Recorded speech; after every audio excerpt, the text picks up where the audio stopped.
Welcome to What's Working. So happy you're along with me for this ride. What's Working is the radio show designed to bring you insights into the workplace, the workforce, and the marketplace trends influencing the workplace, the workforce, and the marketplace around us. My goal is to find guests that can teach us something during these radio shows and these podcasts that will make each of us a little bit better at whatever it is that we do. We can adopt something that they're saying, apply it to our life, and hopefully make each of us a little bit better at whatever it is we do. Again, welcome.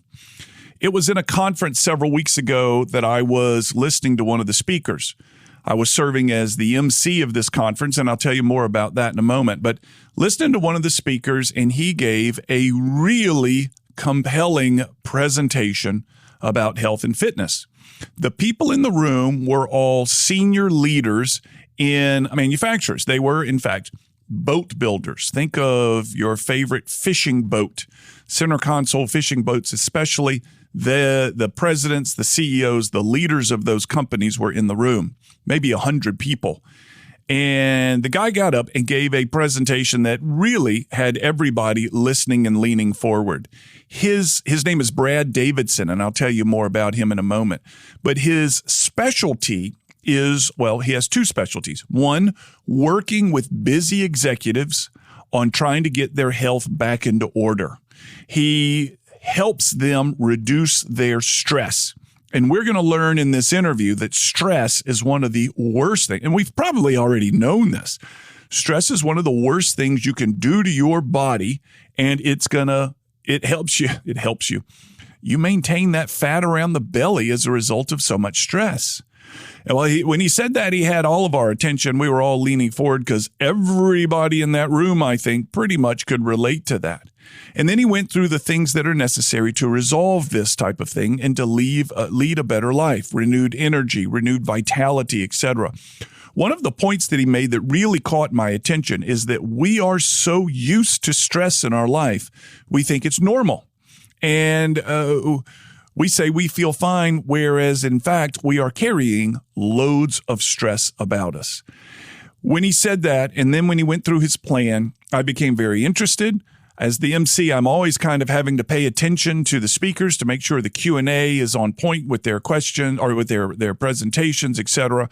But when I heard him say that, I pulled out a piece of paper and began writing. And then I bought his book. I'm holding it in my hand as I record this, The Stark Naked 21-Day Metabolic Reset. Stark was the name of his gym in Orange County, California. And we're going to get him on the show here in a moment. Now, I don't know if I've mentioned this on this show or not, and this is somewhat embarrassing. About 7 weeks ago, I had a stroke. Pretty good size one, according to the doctor appointment. I just came back from the neurologist. He said, man, it was legit. It wasn't a little one. It was a big one. I'm fully functional as I talk to you. I have only a significantly diminished taste and smell. And that seems to be the only impact of this stress or the stroke. One of the things that made this stroke the impact of the stroke so minimal was that I was in pretty good shape prior to the stroke. And I'm going to talk to Brad about what I need to know on the other side of this. Let's face it, folks, I'm 54 years old. I was in good shape and I had a stroke, knocked me out. It's a long story. And I got really, really, really, really lucky that I didn't die and that I didn't have significantly diminished functions as a result of it. I'm fine with the exception of this taste and smell thing. But I'm going to get Brad to talk to me about what he knows about diet and health and fitness that may have attributed to this stroke. If you're a busy person, and I know you are because that's who this show attracts. If you have positions of leadership, and I know you are because that's who this show attracts. If you carry stress due to responsibilities, and I know you are because that's who this show attracts, you're going to want to listen to Brad talk about you and me and what we can do to eliminate this and try to get some vitality, new levels, or perhaps renewed levels of vitality back in our life. So when I come back, we'll have Brad Davidson. His book is The Stark Naked 21-Day Metabolic Reset. He gave a great speech in Georgia not long ago, and I'm going to get him to recap some of that. I've got 13 questions for him. We'll be right back. You're listening to What's Working.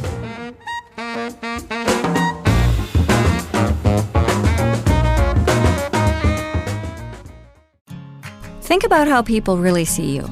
The kid at the drive-thru just sees a coffee drinker. Please pull forward. Your local barista sees the person who loves a smiley face in their latte. See you next time. It's kind of the same way with insurance. Other insurance companies just see a customer, but a State Farm agent sees more. They see you as a neighbor. Your State Farm agent is here to get to know who you really are, so they can help life go right. Call me, State Farm agent Allison Horner, in Mobile at 666-1616.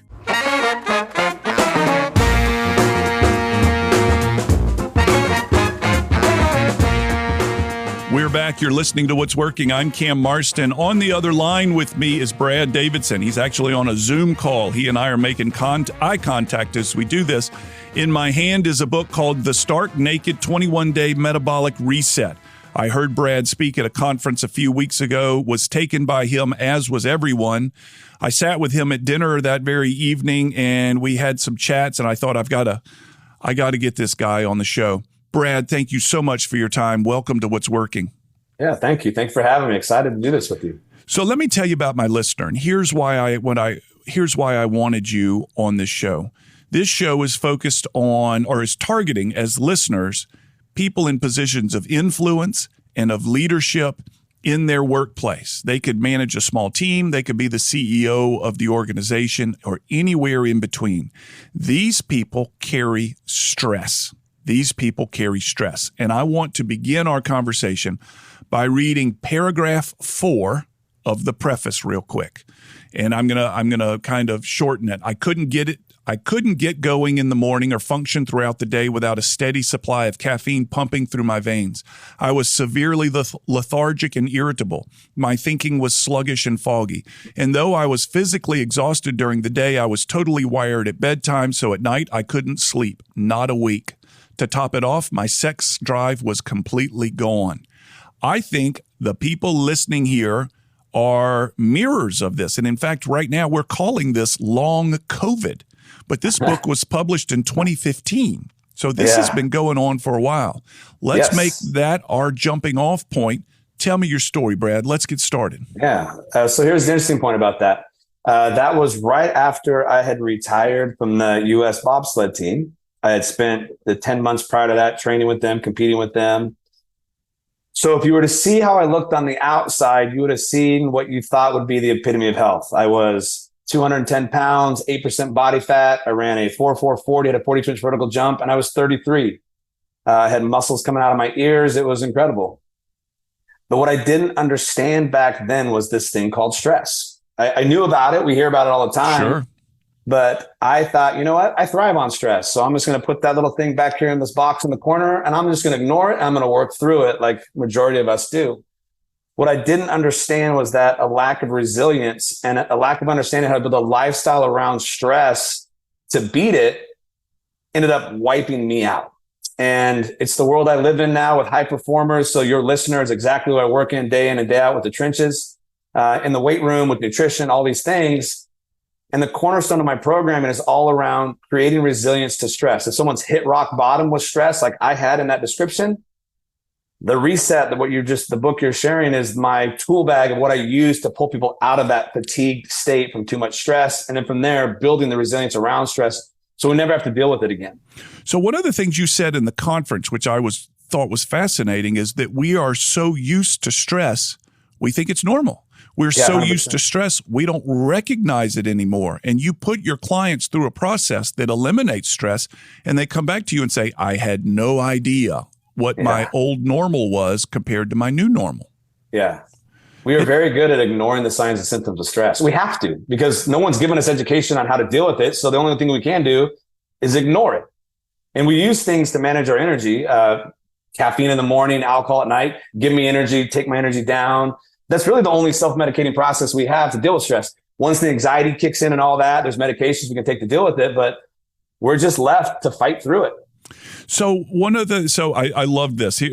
I wanted to make about 5 or 6 notes in preparation for us. I stopped at 13 and said, we'll never get through all of this. Your sweet spot, high achievers who deal with stress. Your other sweet spot, as we talked about at dinner, NFL offensive left tackles, which I think my listeners, particularly here in the state of Alabama, a big football state, will appreciate. But here's what I remember: stress, sleep, and water. Those were the three things that leapt out to me. And you had 9 points, 10 points, but those three, I thought, well, those are, if I recall correctly, you said it's like, if you can manage those three, you're 60% of the way, 70% of the way. Talk to me about those. Yeah. So the number one most important there is the sleep. There's 17,000 studies now validating as human beings, we need 7 or more hours of sleep a night. So if you're a research-backed person, you want to follow good science and taking care of yourself, you'll do whatever it takes to sleep 7 hours a night or more. So that is one of the key things I start with every client I work with is, how's your sleep? We get that dialed in first. Because if you're not sleeping, exercise is actually dangerous for you. You should not be doing it, in my opinion. Most people like me want to start off exercise first. But I know that if I apply exercise and someone's not sleeping, I have a better chance of killing them in the weight room, not getting good results from them, and just making them feel worse and respond worse and perform worse in this world. So that to me is the most important factor that I'm always working on. Hydration is what I think to be the second most critical, and it's the easiest to shift. Hydration is key. If you are 1% dehydrated, you'll have a drop in 10% of your strength.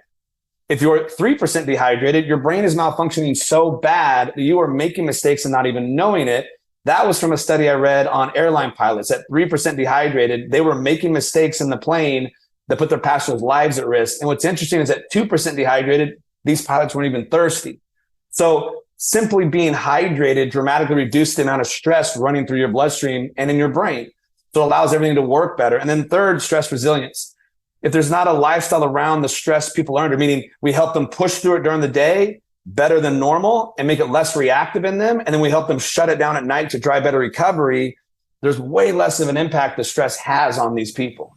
Let's take those three real quick, because again, 13 things on my list. There are a lot of people I know that say they can't sleep. If you could say, what is the one thing that those people likely have in common? Too much caffeine consumption. Throughout the day, too much caffeine. Yeah, people don't understand the half-life of caffeine. It's 7 hours. So if I have a grande cup of coffee from Starbucks at 7 a.m., by 2 o'clock in the afternoon, I still have 125 milligrams of caffeine in my system. By 9 o'clock at night, there's still 62 and a half grams of caffeine in my system. Is that right? I think I did the math right. Something like that. Yeah. One no-dose capsule has 100 milligrams of caffeine. So the supplement we take to keep us awake at night, we're trying to bite sleep, 100 milligrams. If you throw a second cup of coffee anywhere in there after 7 a.m., you're going to have more caffeine in your system trying to go to bed at night than a no-dose capsule. It becomes very hard. So that is the common mistake I see people make. We're tired, so we're using caffeine through the day to drive through the day, but it's completely disrupting our ability to sleep at night. So the first thing I'll try to get people to do is cut back on their caffeine intake. Be done by 9 or 10 in the morning. No more after that, and try to limit the amount you take. And you can also put fats in your coffee, like heavy cream or ghee or butter, blend that in, and it'll settle down. It'll take the effects of caffeine and reduce them. So it's not a big pow and then a big crash. It extends it a bit. So it's a more mellow experience. And it's much easier to fall asleep in those scenarios. That's the number one biggest mistake I see being made in regards to having a negative effect on sleep. I hear people say, well, I'll make sleep up tomorrow. I'll make my sleep up over the weekend. I don't believe that's true. I don't think you make sleep up. What do you think? Yeah, there was a couple studies done by Stanford looking into that. What they did is they put people in a dark room for 20 hours and all they had was a bed for 20 hours a night. They did catch up. They would sleep like 12, 15 hours a night the first few nights. But both studies had to stop within 2 weeks because once people did catch up, they began only be able to sleep 8 hours a night, and they started having little bits of psychosis, being stuck in a dark room that long. But you need a long extended period of time to catch up on that sleep. Cheating sleep all week and then trying to catch up on the weekend, you're never going to make any ground with that. Yeah. So if that's something somebody wants to do, they need to take like a 10-day vacation, cut way back on their caffeine, no alcohol, just go to sleep when you're tired, wake up when you wake up, and make that the focus. And over a 10-day period, you can do some pretty good catch-up. But that's hard to do. That's really hard to do in our society today. But that's part of that reset this book talks about. All right, stress. Yeah. What's causing stress? Everything. Everything. Try to find something that's not causing stress. Yeah. So my favorite is people come to me like, oh, I handle stress really well. But what they're not thinking about is the lifestyles we live. We're always on the go, lots of caffeine, always behind. Our to-do list is getting bigger. Everyone's been able to get a hold of us all day long. The text messages, the emails, the phone calls. You can't get away from people. So it's a constant barrage of needing us. So there's that. There's the quality of our food in America. It's really poor. And people make the mistake of eating the same things all the time. And that leads to something called food sensitivities. Now all of a sudden a good food becomes bad. You eat it and it drives a stress response and an inflammatory response, which is now creating more stress in the body. We're dehydrated. That's causing too much stress in the body. And then third, we live in a really toxic world. We live in the most toxic world ever. And the greatest source of toxic exposure to anybody is in their own house. The chemicals they're putting on the body. The body, just look at the lotion you're putting on your body and look at all the chemicals that are in that bottle of lotion. I believe the average woman's putting 800 chemicals on her body before she leaves the house at 8 a.m. And then throw on top of it all the things we're cleaning our house with. We are overexposed to toxicity. That is creating undue stress. And then you throw on top of it deadlines, kids, all that stuff. Sure. And we're just bombarded with stress. Traffic, yes. So your goal, when someone says, I manage stress well, your answer is, I don't care how you manage it. I want you to eliminate it. Yes. I want you to become so resilient to it that it has no impact on you. And what's the first step? You remove the chemicals, eat better. You have made a funny point that no one ever had a heart attack. There are people that have had heart attacks while working out. No one's ever had a heart attack meditating. Yeah, not that I know of. Anything can kill you. I know that. Yeah. Yeah, 1 in 15,000 people a year die at the gym exercising. Yeah. That's not a good statistical data. So I joke around and say, how many people die every year meditating? I'm sure it happens. I've never heard of it. Anything can kill you in too much of a dose, but it's you got to be careful with it. Brad Davidson was a speaker not long ago at a conference that I was at Sea Island, Georgia. He held the audience captive with his content. His book is called The Stark Naked 21-Day Metabolic Reset. When we come back, Brad, I got a list of questions from the group that I work out with, and I want to tell you about my stroke that happened 7 weeks ago and see if you can't give me some insight into what may have caused that and how I should react. You're listening to What's Working. I'm Cam Marston. We'll be right back.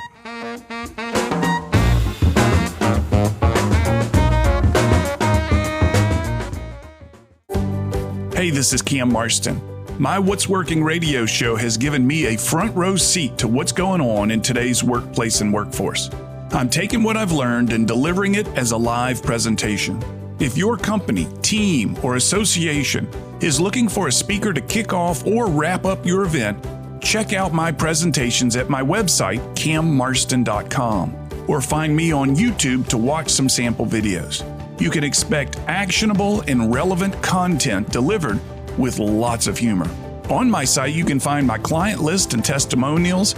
I welcome your calls and your emails. Reach out. Let's find a way to deliver fresh, thought-provoking, actionable content to your event.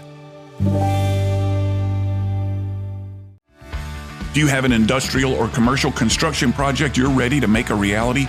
Person Services Corp is a diverse specialty contractor capable of tackling complex projects. They've won awards from Engineering News Record and the Association of General Contractors. If you're looking for a turnkey project management solution, advanced technologies, and skilled personnel you can trust, look no further than Persons Services Corp. Find out more at personsservices.com.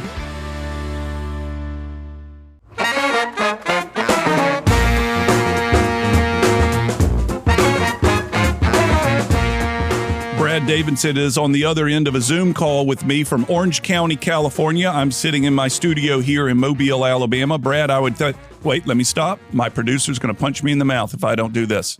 You're listening to What's Working. We're back. I'm Cam Marston. Okay. Brad, I would suspect Orange County is the image capital of the world, or one of the image capitals of the world. I've been there a number of times for work, and it's just a beautiful place full of beautiful people and lots of beautiful cars, by the way. It's just, They're everywhere. What would stop traffic here in Mobile, Alabama is just common on the street there. So here's a couple of questions from the workout group that I have. And I'm just going to ask your feedback real quick. Intermittent fasting. Can be really great or really bad.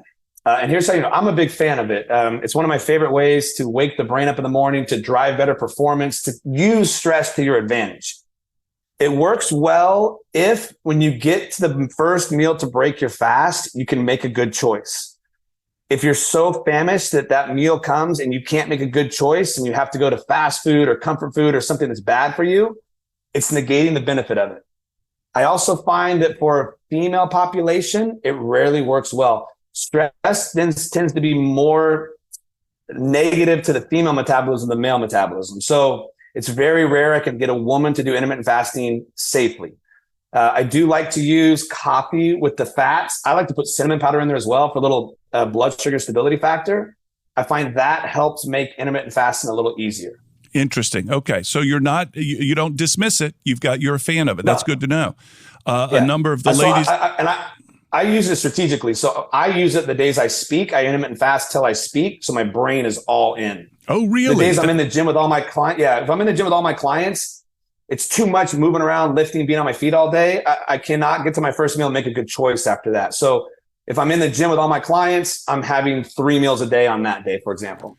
The female population of my workout group, menopause. How does that impact exercise? Yeah. Is there a factor that they should consider during and post menopause? Yeah, it's the same. Actually, the same. Once you hit menopause and postmenopause, strategy has to completely change. And this drives me nuts in our world because women are being told the exact opposite. When a woman hits menopause and goes into postmenopause, what happens is progesterone and estrogen drop, testosterone stays the same, and stress hormones tend to even elevate. When a woman's younger and has high cortisol levels, progesterone and estrogen will negate the effects of it. So it makes it easier for them to handle. But as soon as those come down and stress hormones stay up, when that testosterone level doesn't change, it now puts the woman into a state of accumulating belly fat very quickly. Where with the male metabolism, that state of high cortisol, high testosterone puts them into a state of taking belly fat off. Now, unfortunately, for 60 years, all the research done on metabolism was done on men, never on women. They didn't start to include women until the mid-90s in the studies on metabolism. So we blew it for them. So when a woman hits menopause, postmenopause, stress becomes the biggest thing we have to factor in. So high intensity exercise for them is horrible.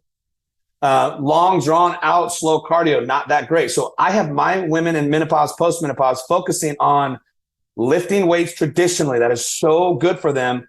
A ton of walking. Walking is the one thing that will bring stress hormones down and keep you insulin sensitive. Another issue for menopause. And then de-stress. So I recommend my women at that point lift weights 3 times a week for about 40 to 45 minutes, no longer. That's all you can handle before stress starts to accumulate. Walk every day and then do a lot of de-stressing activities, reading books, taking naps, massages, meditation, easy yoga. That's the recipe for success. The other thing they need to recognize is carbohydrates become harder for them to metabolize. They're not as insulin sensitive. So I tell women, only have carbs the first meal after a weightlifting workout in that state to help manage that, because by lifting weights, it makes you more insulin sensitive and you'll handle the carbs much better and it'll help bring the stress down from the exercise as well. They're going to love a big part of that answer, particularly the de-stressors. And you have validated many of those things. Okay, here's another one. And you said this in your presentation. There are people out there who feel like a good workout can only be punishing. That it can't be helpful if I'm not in anguish going through it. So I'm speaking about someone who's very close to me now. And in fact, that person is me. If I look down at my little Apple Watch at the end of the workout and I haven't burned 700 plus calories in my 1 hour high intensity interval training, and I have no idea how accurate this watch is, it's just kind of the barometer I use every time, I think, well, that was a waste of time. Yeah. What you said is, and you didn't say exactly this words, but this is what it sounded like. Cam, you're a dang fool. You've been a fool for a long time. Stop thinking that way. Get on the treadmill and walk. You don't have to punish yourself to have an effective workout. So what I want to clarify is, are these workouts that I'm talking about punishing bad for me? Or are you saying, Cam, you just don't have to do that to get your body in shape? They're pretty tough on the human body. I'm not saying you can't do them. What people don't understand is you go through a workout like that, it takes 3 to 5 days to recover fully from it. So if you want to do it once or twice a week, I'm all for that. It's the people that do it every single workout that are just digging themselves into a grave slowly because the body can never recover from it. It's too much of a stress response. My strategy when it comes to working out is we are training for the rest of our lives. I like to stimulate, not annihilate. I like to apply just enough stressor in the workout to put the body into a little bit of a stressful state to require some adaptation of the workout and then get out of the gym. And you start combining doing that every day over time. And the change is drastic. It's slower. It's going to take 6 months to get a big change, but it doesn't go away. When we use high stress activities to try to change how the metabolism looks, the body will change. But it's called the rebound effect. Science is very clear on this. The more stress you use to change how the body looks, the bigger the rebound is going to be when you stop. And every protocol comes to a stop somehow, some way for periods of time. Biggest Loser is a great example of this. They use massive amounts of stress every single day to force this weight off. And as soon as the show is over, all these people put their weight back on and then some. It's really sad to watch. So I like long-term effect. I don't like big 90-day before and after changes. It's like, oh my gosh, look how great you are. I could change anybody drastically in 90 days.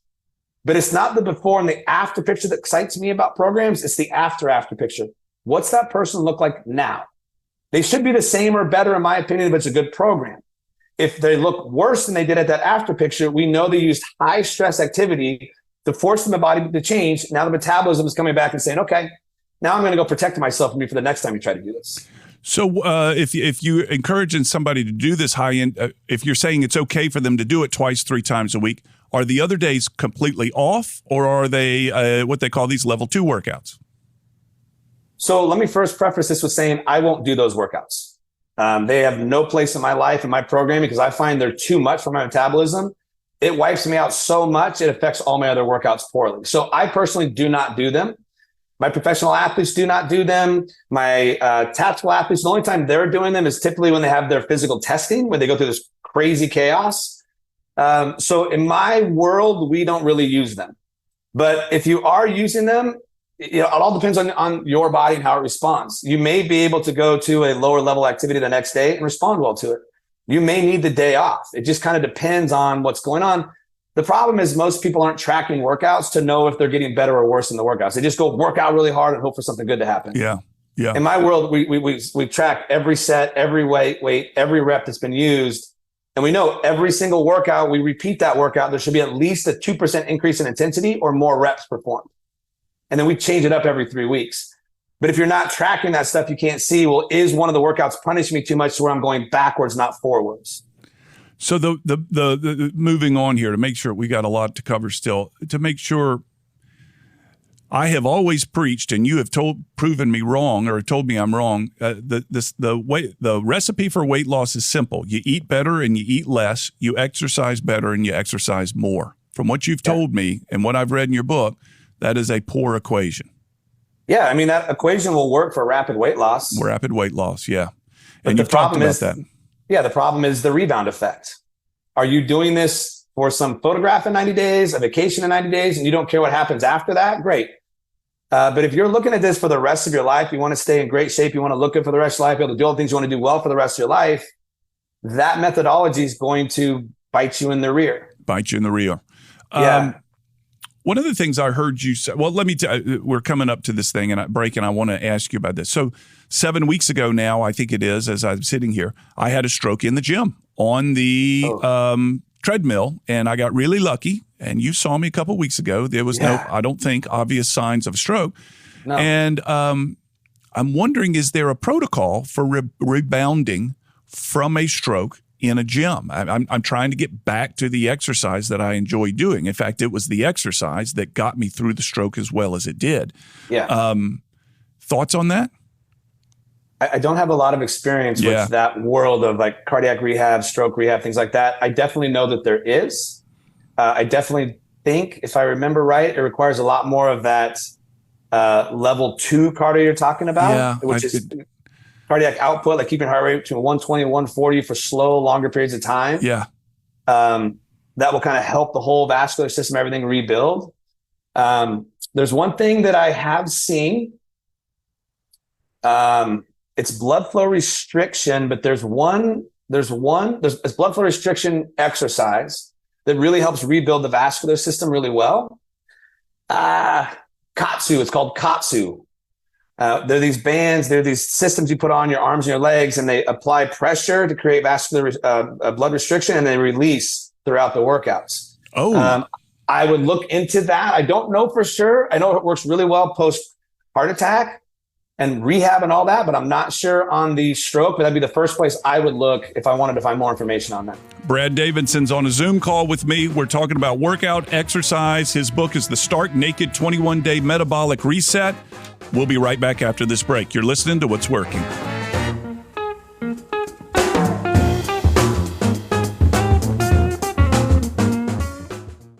Life insurance is one of those subjects that make people want to change the subject rather than admit they probably don't have enough.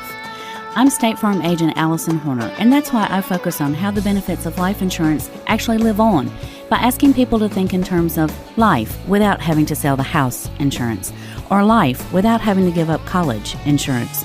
Find out how the benefits of life insurance can live on for your family. Call me, State Farm agent Allison Horner, and get to a better state with State Farm. Customer service never goes out of style. In fact, I think it's safe to say that customer service is more valuable and more important now more than ever.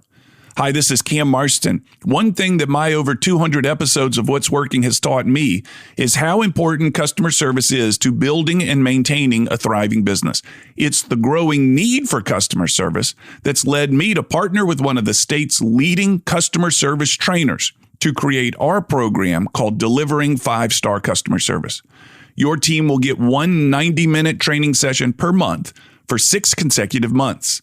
Each session builds on the skills learned the previous month, allowing your customer-facing teams to practice before moving on to the next lesson. And the 6 lessons address everything from appearance to electronic communications to conflict resolution to maintaining a service mindset. Our program travels and is delivered in person at your workplace, nothing virtual. You simply can't practice the level of the skills this course teaches virtually. For more information, email me, cam@cammarston.com, and let's schedule a time to talk. Remember, you have less to fear from outside competition than you do from discourtesy and bad service from inside your own company. Again, email me, cam@cammarston.com, and let's talk about your business.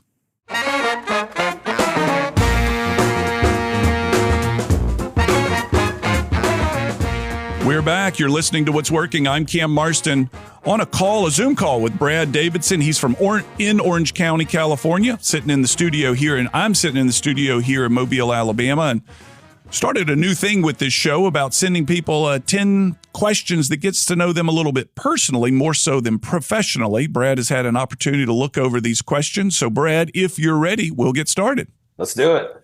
Your favorite business book, please, sir. I like Shoe Dog, the book about the founder of Nike and what he went through to get Nike to where it is. I'm not familiar with that one. This is about... Man. It's good. So good, huh? Yeah. It doesn't give you a lot of business advice, but just to see what this man went through and the cojones he had to have to create Nike, that man deserves every penny he's made from that company. It is. Oh, wow. It was so, I just loved his mental fortitude and the risks he took and what he was willing to go through to get to where he's gotten. He did not get there by luck, I'll tell you that much. Shoe Dog. Shoe Dog, yeah. I love it. All right. Number 2, what one trend in the marketplace excites you about your business?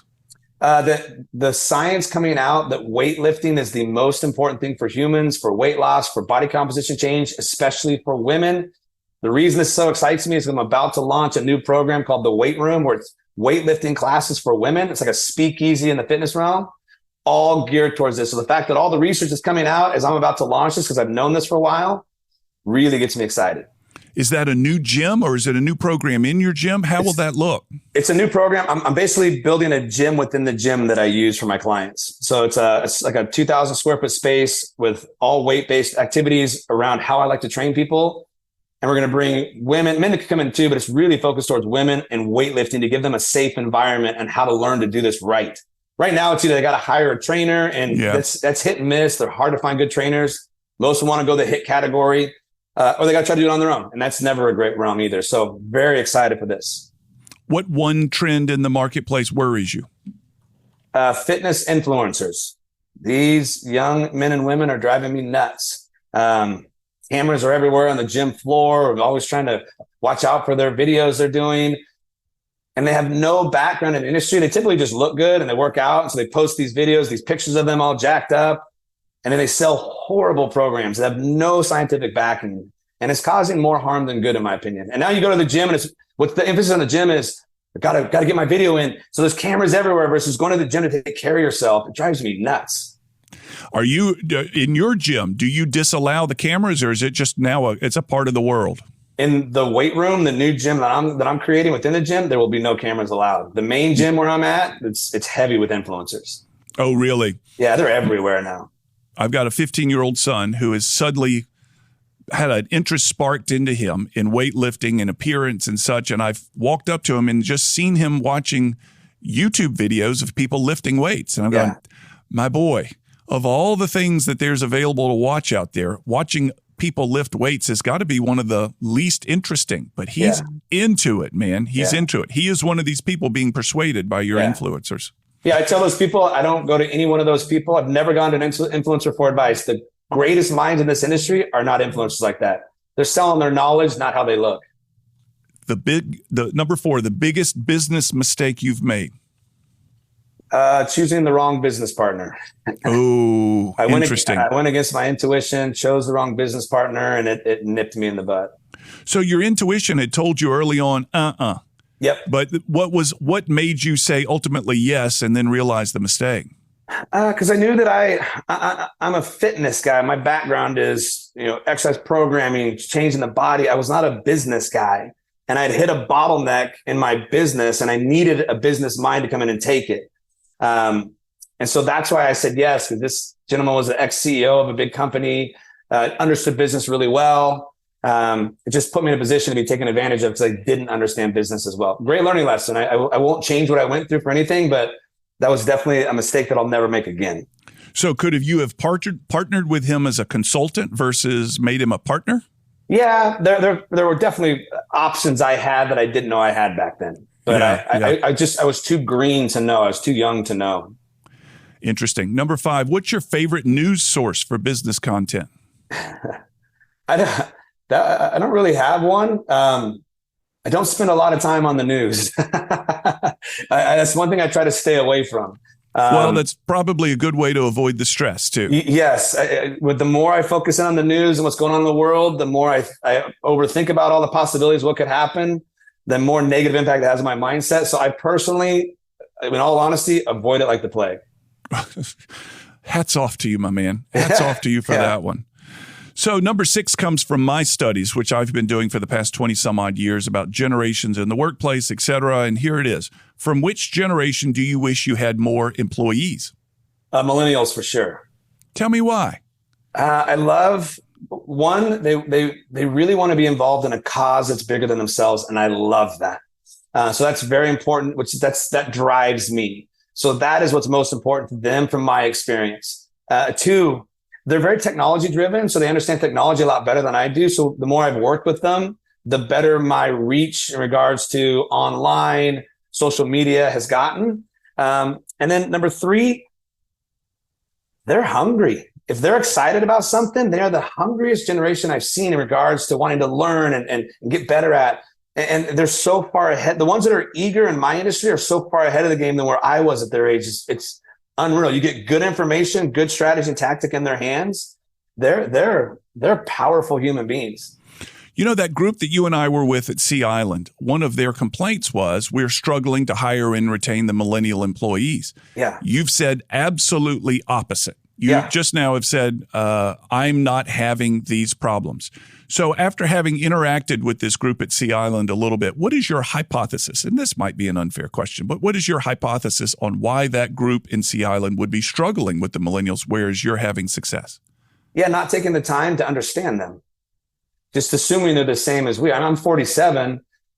The way those kids think about and see the world is very different than how I grew up seeing and thinking about the world. I can't come to them and push off how I see the world, what I think is important and what I want. I have to meet them where they are and understand them and what they want. And once that connection is made and they feel valued, important, and they're going to give to a purpose that is bigger than them, it's mind blowing what happens. But if I come to them, I put them in a position and say, here's what you're going to do. Here's how you're going to do it. I don't want your insight. I'm going to pay you really well, but there's no purpose behind it. They're out. They don't care about the pay. That's not the most important thing to them. I've discovered they care about the purpose and the ability to connect and give to a cause that's bigger than them. And then the money becomes important as well. I might use that in my next speech, which is next week in Baltimore. Yeah. That was fantastic. I'll probably have to get a release, and your attorneys and handlers are going to be in touch, all that kind of stuff. Number 7, the generation you enjoy working with the most. I enjoy, in regards to when I'm training clients, I'm going to say guys my age. So I'm going to say, so I'm 47, so I'll say guys like 40 to 50, that realm. They think, and the reason I love it so much is because they think it's over. They think they can never be strong. They never be athletic. They do those things again. And once I can show them that it's possible, I have to become their brakes, not their gas pedal. I don't have to beg them to do things. I got to beg them to stop doing so much. And so I love that. So I'd say and same thing with women, because those are the women starting to hit menopause, postmenopause. They're very open to whatever I ask them to do. There's no like, well, I heard this theory and that theory. And what about this? They just tell me what to do and I will do it. That's the one thing I love about our generation. Yeah. So that's my favorite to work with, is that group, because they will do what I ask them to do without any question. I have to become their brakes, not their gas pedal. That's fantastic. Yeah. Love it. We grew up in a world of, we got to outwork everything, right? The harder I work, the luckier I get. That's what was instilled in our head. So I love that, because I don't have to beg them to, I need you to eat better. I need you to do this. I need you to do that. So you tell them to do it, they're going to do it. And 80% of the time. Yeah. All right. Number 8, this is kind of the behind the scenes. It's Saturday afternoon at 4 p.m. What are you most likely to be doing? This day and age, I'm going to be out on a football field throwing a football around with my son. Love it. Yeah. He's 8. He's at that. He loves sports. So that's his favorite sport. So it's usually that, or we're going to be on a driving range or a golf course hitting balls or shooting hoops. It's going to be something with him involving sports, 100%. Something with him outdoors involving sports is what it sounds like. Is he a surfer? No, he doesn't like the beach, which is interesting to me. He just doesn't like how the sand feels on his feet. There are those people out there. I love the beach. I just don't like the sand. Like, man, that's a bad combo. Yeah. All right. Next one. You've just won the lottery for $500 million. What's the first thing you're buying? Oh, my ultimate dream gym that'll have every piece of stupidly expensive equipment in it. Every toy I could ever imagine in it. That would be the first thing that I would open. Next, what is the first organization you're donating money to? Oh, Royal Family Kids Camp. Tell me about them. Yeah, it's a camp based here out of Orange County. I used to work with their founder. It's a camp done every summer for abused children. So what they do is they take them up to a camp for a week. And they're young kids, I think under the age of 11. So like 6 to 11, I can't remember the exact age, but they're like 6 to 11. They're young. They've never really experienced true love. They've never experienced, most of them never even had a birthday. A lot of them don't even know when their birthdays are. It's crazy. So we take them up there. We just love on them. We play with them. We show them they matter. We have a big birthday party for all the kids where they get gifts and people come in and celebrate them. It is the cause that has warmed my heart for years. Beautiful. Last one, your favorite vacation destination, and then we'll ask how to find you. Yeah, Belize, especially South Belize, like Placentia, Belize. I love it down there. How can people find you? My website's www.braddavidson.com. And I'm also on Instagram a lot, Coach_Brad_Davidson. Brad Davidson and I wrapping up. This has been fantastic, Brad. I appreciate it. There's so much more meat left on this bone, but you've really given us a lot. I appreciate it. Yeah, thank you for having me. We'll be right back after this break, folks. You're listening to What's Working.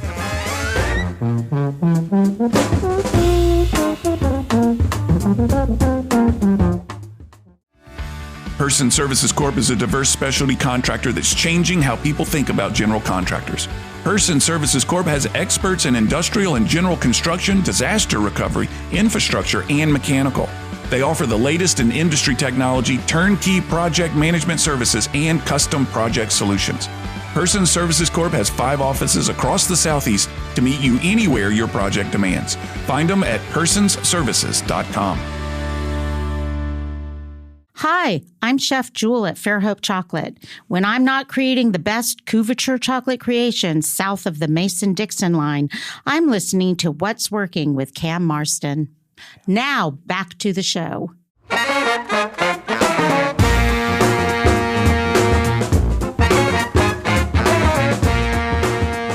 I'm Cam Marston. You're listening to What's Working. We're back, having just hung up with Brad Davidson, and here's what's happened. So Brad and I finished this call, the Zoom call that you heard 2 days ago. It's now Sunday. I'm in my home studio putting the wraps on this episode, and Brad and I had a call scheduled for yesterday, Saturday morning, 10:15 local time, and he and I talked for about an hour.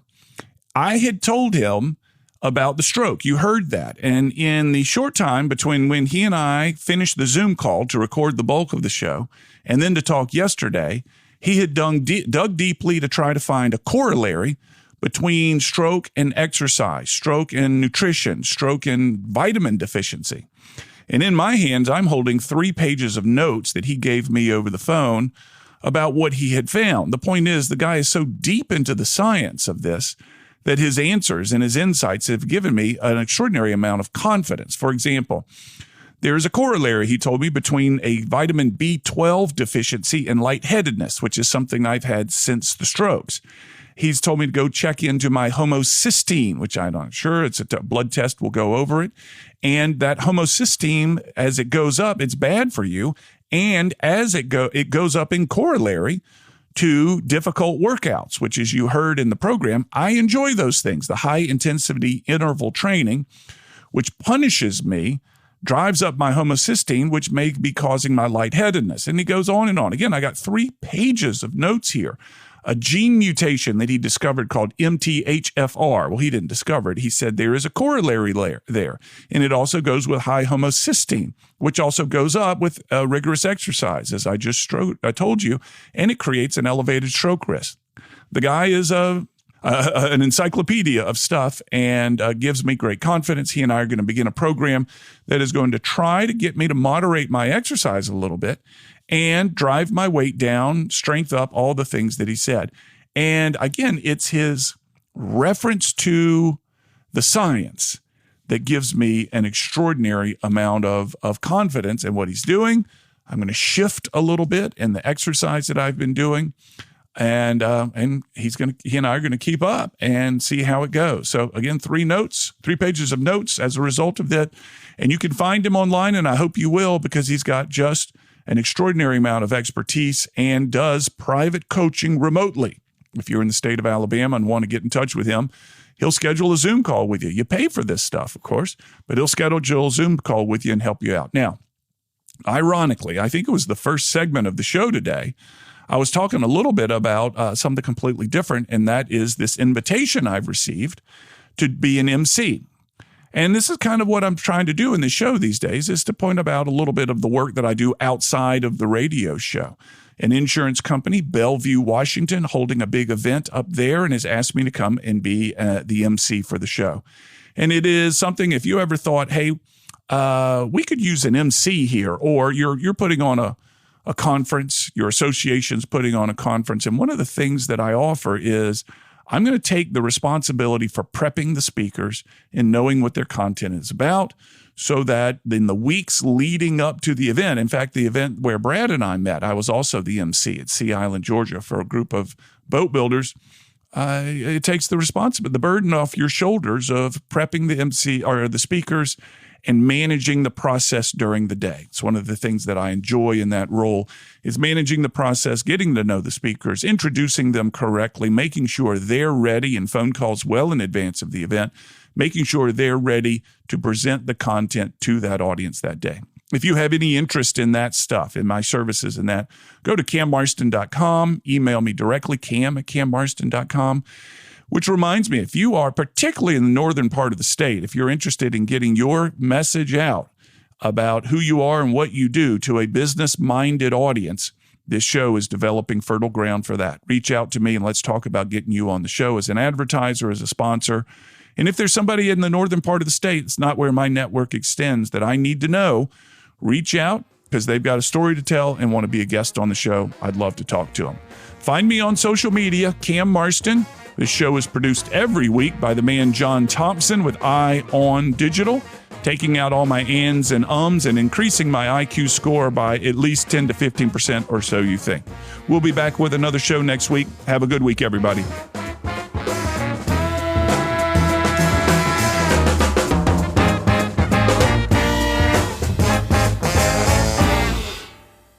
Thanks for listening.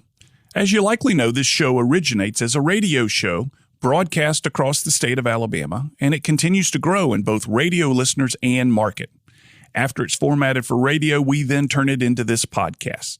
Please share it with those you think would find it interesting, and subscribe to the podcast on my YouTube page where you can leave messages and your thoughts and your comments, and I'll certainly get back in touch. Finally, if you're a fan of the show, please offer a review on Apple Podcasts or Spotify. You can find my book called What Works on Amazon.com. In it, I highlight the top 10 ideas from the first 200 episodes of the show. Mind you, they're not the top 10 best episodes, they're the top 10 best ideas. Many times the same ideas are brought up again and again by different guests, and we dig into those ideas in such a way that they'll be easily applicable for your business. Simply go to Amazon and enter my name, and you'll find What Works as well as my other books. Chapter titles include How to Find a Niche, Innovation, Building Teams, and so forth. To learn more about the workshops and seminars I offer, go to cammarston.com. There you can view clips of my work, view workshop titles, view my reviews, case studies, customer lists. It's all there. If you'd like a free copy of one of the chapters of my book, enter your email address at the bottom of the homepage at cammarston.com. And from that site, you can email me directly. I always love to hear from you. You'll also find me on social media. Find Cam Marston on all the social media platforms, and you may need to enter the numeral 1. There's one other Cam Marston out there, and that numeral 1 distinguishes me from him from time to time. So if you're unsure if it's me or not, enter that numeral 1 after my name, and it should do the trick. On a more personal and less professional side, I record weekly commentaries that air across Alabama on Alabama Public Radio twice each day on Fridays called Keeping It Real. They've won statewide and national awards. They're simple observations on the world as it goes on around me, and they're only a few minutes long. They're a passion. You can find them on the same podcast app you're using to listen to this.